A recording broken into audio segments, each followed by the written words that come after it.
Well, let's now check in with the Springfield Business Journal publisher, Michelle Ownbey, with some exciting things to talk about. As always, each and every week, we connect to talk about business in the 217. Michelle, thanks for taking time with us this morning. There's tons to get to, and I want to kind of, you got some things lined out here, but I want to start with the Windham City Center and what's going on there. Of course, a lot of talk about what happened during the Langfelder administration, multiple plans coming forward, alder people not too happy with this, but what's the latest here, and what can we expect with the Bush administration?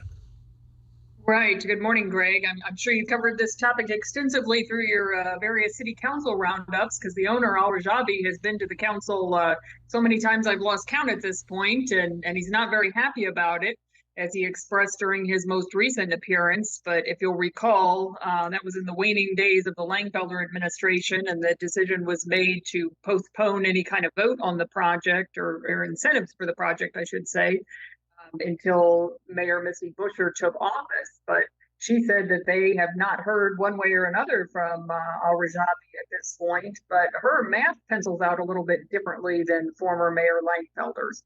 So previously, there was a little over $18 million in various tax-related incentives that Mayor Langfelder was offering to the owner of the Windham for his redevelopment project. But Mayor Buscher says that when she pencils it out, she comes up with about $9 or $10 million available through a combination of property, hotel, motel, and sales tax incentives. So they're not sure if Al Rajabi is not responding because he isn't pleased with the new math, so to speak, or if he's still weighing his options and working with the bank. Kind of a question mark at this point, but that's certainly a very significant property for downtown and also for Springfield as a whole. Yeah, no question. And then if it does change to more residential units versus hotel units, what does that do to the possible, conventions that can come to Springfield and having enough heads in beds, so to speak? So we'll be obviously watching that closely and appreciate the Springfield Business Journal staying up to date as to what goes on there. Michelle, next up, let's talk about a new eatery, Big Sharks. What is this all about? Yes, everybody loves a new restaurant, Big Sharks Fish and Chicken. This is going to be at 330 South Grand Avenue, and a lot of folks may remember it as Nikki's Homestyle Cafe, which was pretty popular before she had a falling out with her business partner, and that restaurant closed. And then it was Audie's Cafe and Gaming for a brief time, but it's been vacant for a year or so.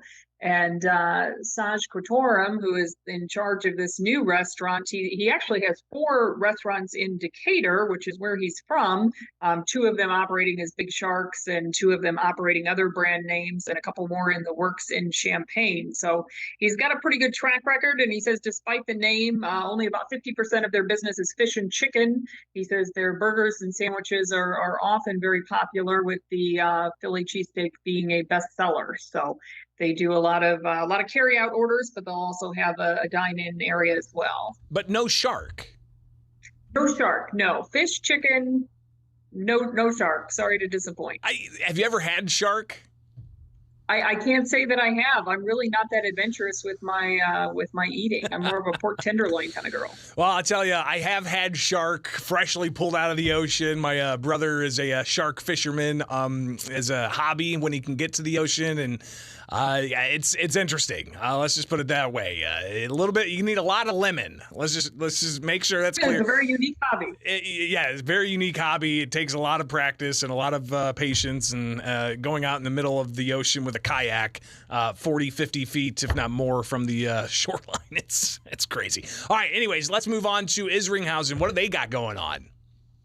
Well, you may remember last year they launched their Drive Grant, and the Wakery received the $20,000 from the first round to open up a new business downtown, which seems to be very popular by all accounts. So Isringhausen is doing it again. They're looking for a business that it could be a startup business or an existing business that's just looking to either relocate or expand to downtown. Of course, since that's where Isringhausen is located, that's their focus, is on helping to revitalize the downtown area. So they are accepting applications through August 18th for that. So if you are an entrepreneur or a relatively new business looking to grow, some really good opportunity here. And finally, Michelle, before we get to this last item about a well-known figure in politics looking to move on to a new career, let's tell people how they can get a copy of the Springfield Business Journal.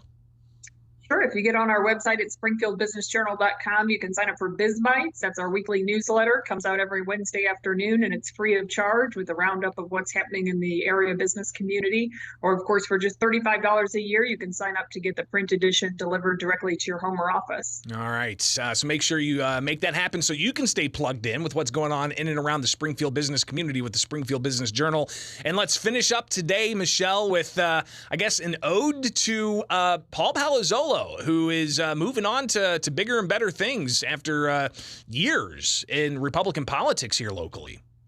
Yes, certainly very well known here in Springfield, has held a variety of elected offices, starting with the Springfield Park District in 2001, currently the Sangamon County Circuit Clerk. He was reelected to that position in 2020, but he is going to be stepping down soon and becoming the Executive Director of Kiwanis International, which is based out of Indianapolis. Although he will remain a Springfield resident, he's just going to split his time. It's quite a commute, but he's going to split his time between Indianapolis and Springfield. And of course, anybody that knows Paul knows that he has been very involved in Kiwanis. He says really even since his student days. So logical outcome for him. But he will still be a familiar face around the Springfield area, just taking on a new role around elected office at this point. Best of luck and Godspeed to Paul Palazzolo. Greatly appreciate your time as always. Michelle Ownbey, publisher of the Springfield Business Journal. We'll talk again next week. All right. Thanks, Greg. It is Springfield's Morning News on 92.7 WMAY, Springfield's News and Talk, and much more coming.